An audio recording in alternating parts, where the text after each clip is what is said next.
Okay. I don't see any evidence that that line is ever done. Yeah. All right. Well, man. A really cool sun hat, because when it's this freaking hot, you got to do something. All right, so what we got going on today is this customer called us up on Friday, and he had water coming out of a couple of these openings in his yard. We came out here and identified that his main water service underground from his water meter to the house has a massive leak in it. He's getting no water pressure in the house. His water meter is running like crazy, and we're fairly confident that this is where things are going to be leaking from. We've already called in for our utility locates. We've got a nice gas line running right by our excavation, so we will have to watch out for that. We're getting ready to dig a big old hole in the yard to find out exactly what's going on.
The water line comes through, and then it services a valve right here that turns into the irrigation system. And I think there is a connection at the bottom of this valve about 3 feet deep that has come apart, and that's where our leak is. We are doing what we can to dig right next to it, so then we can work kind of beside ourselves in the ditch. That also saves us from having to pull out his irrigation backflow. The challenge with this repair is that we have a gas main that's running right by where we need to dig, and we don't want to damage that gas main. We got to play it safe, and we got to use a hand shovel.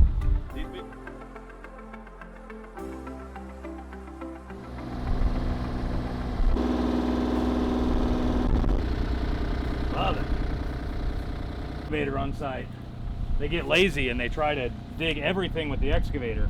The excavator is a great time saver until you strike something with it that you're not supposed to. We want to dig up our water line, but we don't want to destroy our water line. We want to expose where the damage is and fix it. We really don't want to damage this gas line because that could be dangerous and deadly. We're using a balance of the excavator and the hand shovel to make sure we get it done safely. Where the excavator will really come in handy is going to be whenever we're filling the hole in. We won't have to hand shovel any of it. We'll be able to do almost all of it with the excavator. Soupy, which tells us we're in the right area.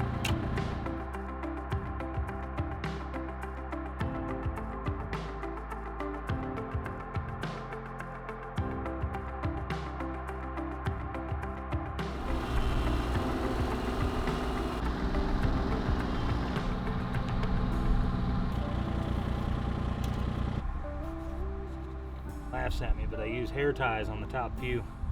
Keeps them together. So now we've done about as much as we can do with the excavator. The water line is going to be just on the edge of our ditch. We've done a good job of digging kind of right next to it. Now we just got to jump in the hole and dig all the rest out by hand.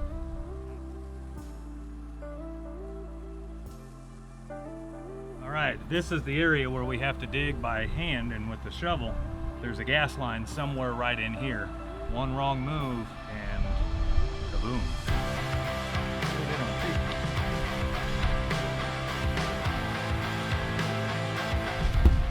Over here, basically at the bottom, see this blue line here in the dirt? This is the branch line that's coming up to feed the irrigation system. What we're looking for is where this line connects to the main water service. down below. I'm pretty sure that T is going to be separated. We got to be getting close because the mud's getting really sticky.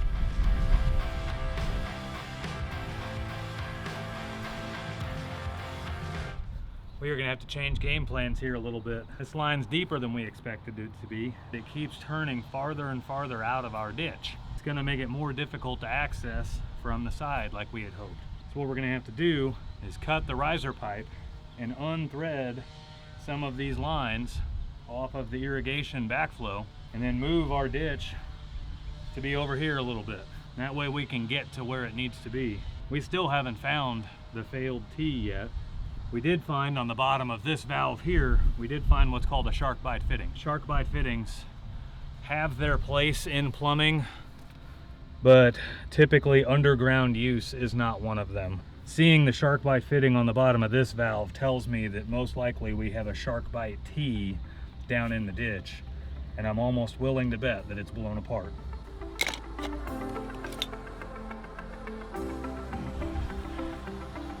Not to worry about picking up that dirt. Interesting. There's another irrigation, that's what that is. There's another irrigation controller hiding underneath this grass, I bet. Yeah, look at that. We found another irrigation box and I broke it, not knowing that it was even there. Look at all the roots going down in there.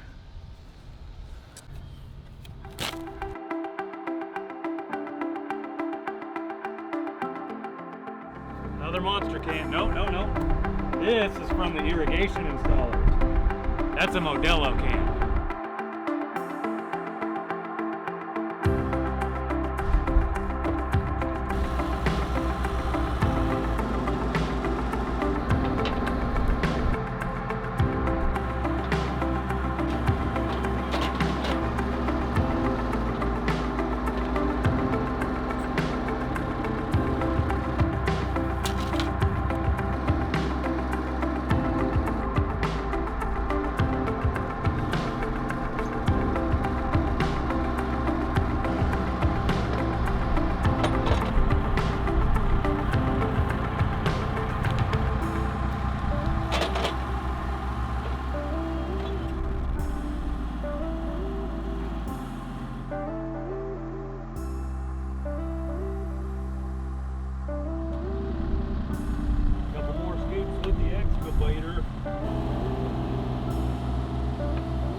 Oh, the piece just fell out.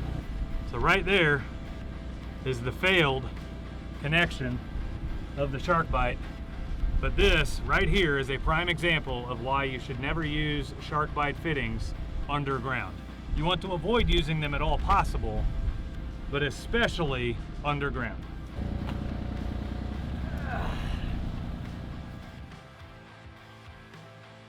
We are going to shoot off to the supply house. Oh, okay. We did find exactly what was wrong. Oh, well, let me go grab it here for you and I'll show you. big hole, huh? Yeah, it's deeper than I was expecting it to be. All right.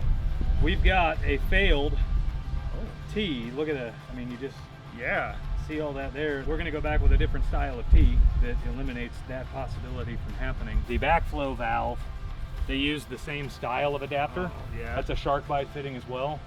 So we're going to eliminate that. Okay. We're going to shoot off to the supply house and grab what we need. Okay, cool. And then we'll be back. Oh, we know exactly what's wrong, and like I say, you'll be back into hot water tonight. No. They sodded right over it, and it was even full of full of roots. You see all these so roots? We'll put things back the way we found them. This thing might end up getting buried again. We've got stuff that we have to set to grade, but yet we're still going to have a mound of dirt around here, so it gets a little wonky sometimes with how we have to set stuff. We'll be back here in a little while and you'll be good to go. It is a heck of a hole. Deep as what they dug over there? Well, and it's right next to the gas line too, so it's kind of sketchy the whole way down. Oh man, I don't know how you guys do it. That would just drive me, like, I would be so anxious. And Yeah. All right. All right. Well, we'll be back here and we'll get you rolling. Steps. Hold on, first one.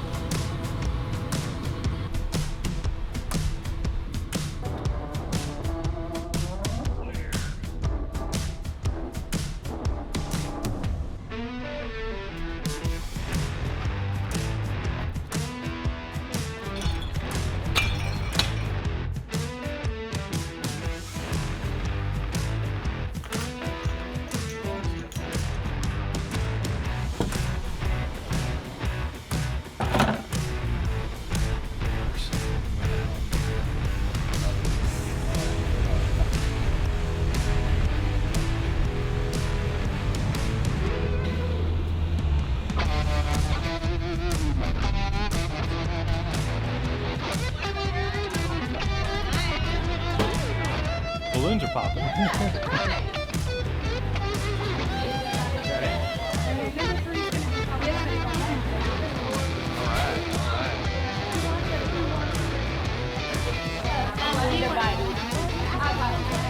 here. Right. I have got napkins. I've got regular ketchup, spicy ketchup, salt, pepper. I'll do regular. Regular? First ever Whataburger experience. Let's check it out.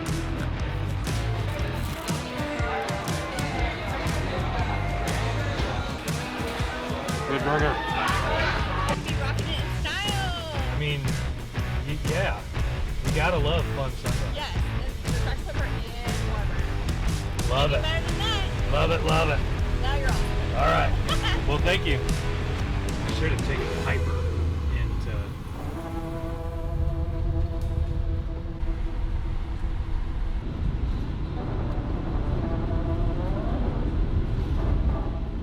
Tenant appreciation.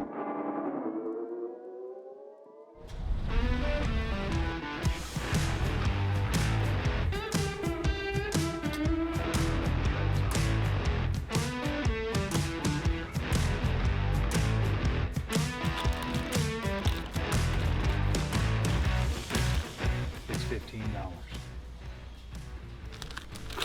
The fitting we are putting back in place is probably about 40 bucks. So, get what you pay for.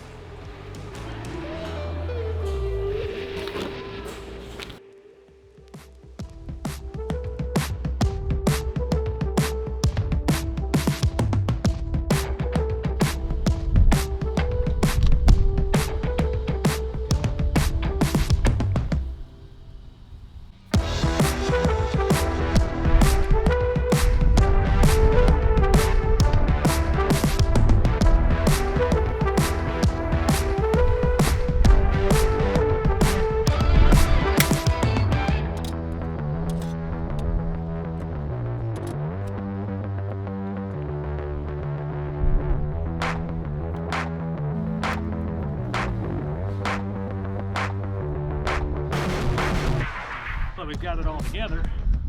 We need to test these connections before we fill this hole. So I'm going to put a temporary cap on the end of the line, and the line is way too long right now, which is good. That way we can get the line out of our way while we fill in most of this hole. I'm going to test the connections really fast by putting a temporary cap on this end. We'll turn the water back on, make sure we don't have any leaks, and then we can start getting the hole filled in.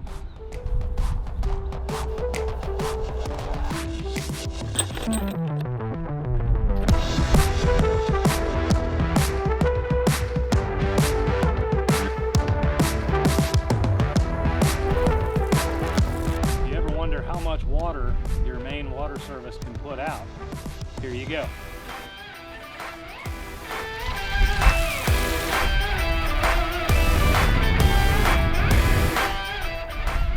We put a temporary plug on the end of the line, make sure that our new fittings down there are leak-free, and they indeed are leak-free. So now we can fill the hole back in about halfway. Once we get it filled in about halfway, we'll have to make the connections back again to the irrigation system. And then once all that's done, we'll fill it in the rest of the way. If you wouldn't mind going and turning the main water on. Oh yeah, that one down That valve that I showed you last time, yep. Yeah. It may not be a bad idea to flush the toilets first before you turn that valve on. Okay. Just so that as you turn it on, they start refilling and everything. There's going to be a little bit of air in the lines, I'm sure. Yeah. We've got it connected in the main. Oh, okay. I will have to turn it off one more time and make one more connection to the irrigation system, but I want to get the hole filled up with dirt first before I do that. Mm-hmm. And then in the process of doing that, I'm going to throw some water in there to help make sure things settle down really well. Oh, nice. Okay. So if you wouldn't mind turning that water Yeah. on, that would be great. Yeah, I'll go do that right now. Thank you.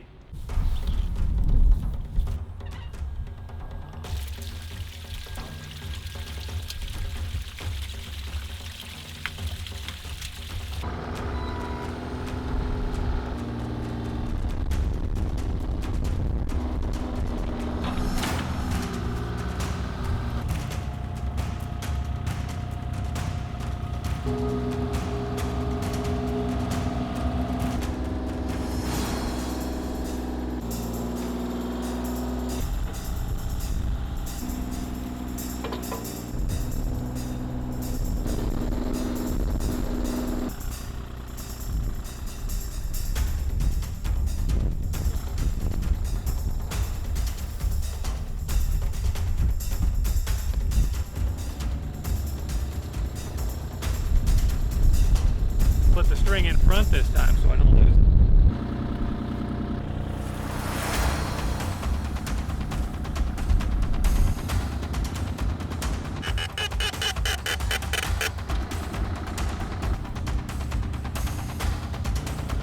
Must have been those ones where you're like, ew.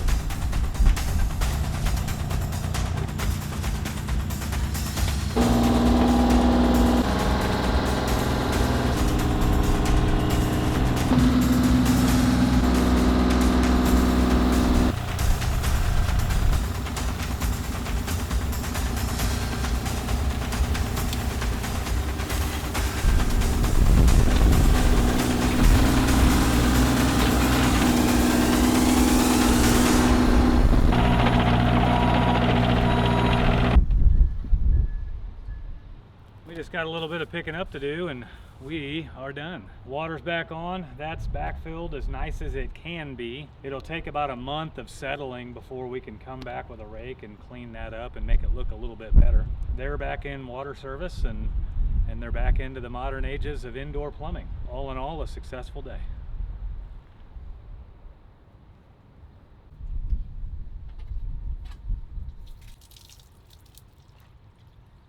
Getting all the water out of it. It won't drain and I don't want it to drain in my truck. But one of the keystone pieces to giving your customer really good service is picking up all of the locate flags out of their yard so they don't have to pick them up and they don't have to mow around them and everything else.